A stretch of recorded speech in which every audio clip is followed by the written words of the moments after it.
Module 3, problem number 3. As you can see here, we have a problem that says construct a confidence interval of the population proportion at the given level of confidence. X equals 540, N equals 1200, and the 99% confidence level. So let's go, again, I just typed this in Word, trying to go through step by step, and I hope this helps a little bit. I just summarized right here the givens from the problem. X equals 540, N equals 1200, and 99% confidence. The first thing we need to do is find a couple of values. The first is p hat. So remember, p is the population proportion.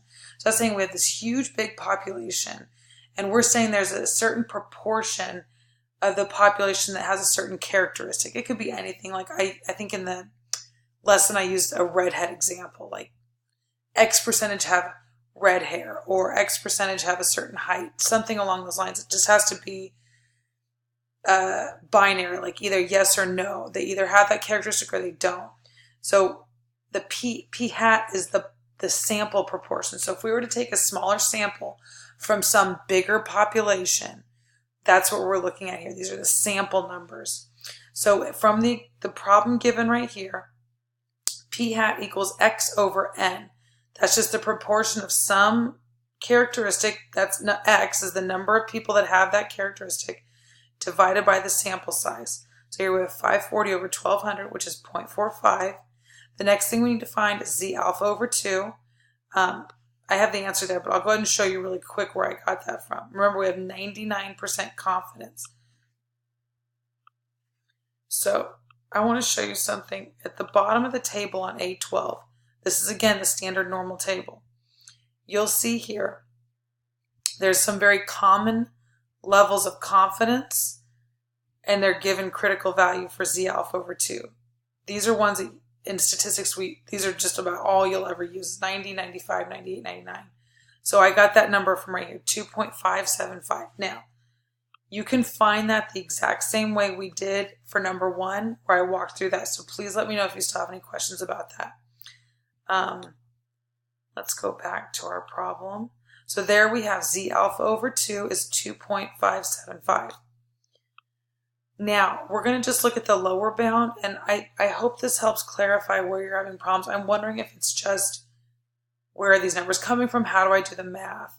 So let's look. This is the equation that you saw in the help me solve.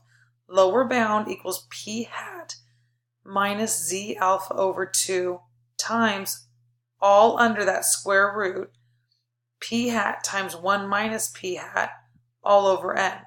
So let's start plugging in our numbers. P hat we just found right up here. We have 0.45. Z alpha over 2 is right here. I just realized a typo there. I'm sorry about that. 575.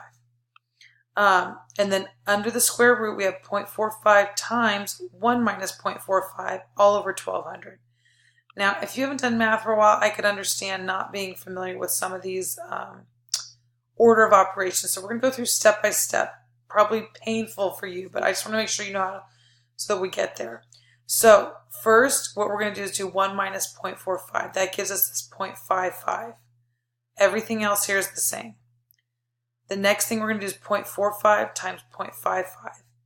That gives us this 0.2475. Everything else is the same. Next, we're going to divide that 2.2475 over 1200 to get this number under the square root. It's 0.000206. As you see here down below, we now take that square root of that, and we go from the square root of 0.000206 to 0.01436. So now we're going to multiply these two numbers. Remember, multiplication always comes before subtraction, so we're going to do 2.575 times 0.01436. And then now we're just left with subtraction. 0.45 minus that answer, which is 0.03698, and that gives us 0.41302. Now, I don't know what kind of calculator you're using for this. If you're trying to use a phone calculator, it's probably very difficult. If you don't have a scientific calculator or graphing calculator, that's fine. You can just go to Google and you can Google a graphing calculator, and you can use one like just over your web browser will be just fine. So you see here I put in 0.413 and it was the right answer. Now to do the upper bound, it is literally the exact same method, except you're just excuse me, you're just adding this entire area over here. So as you see here, we got all the way down here to subtract. So let's do the upper bound, would just be to add those two numbers. So let's go ahead and add those just to see what we get. We would have 0.45 plus 0.03698. Let's get that 0.45 plus 0.03698. And that gives us 0.48698. Now, the problem does ask us to round 3 decimals. That'll give us 0.487. 0.487. Let's check answer. Great.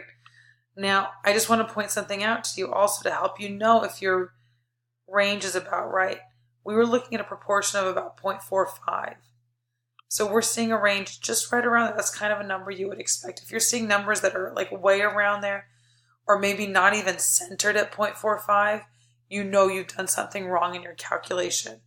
The other thing to remember, it's a population proportion. A proportion cannot be bigger than 1, and it can't be less than 0. So it has to be a number between 0 and 1.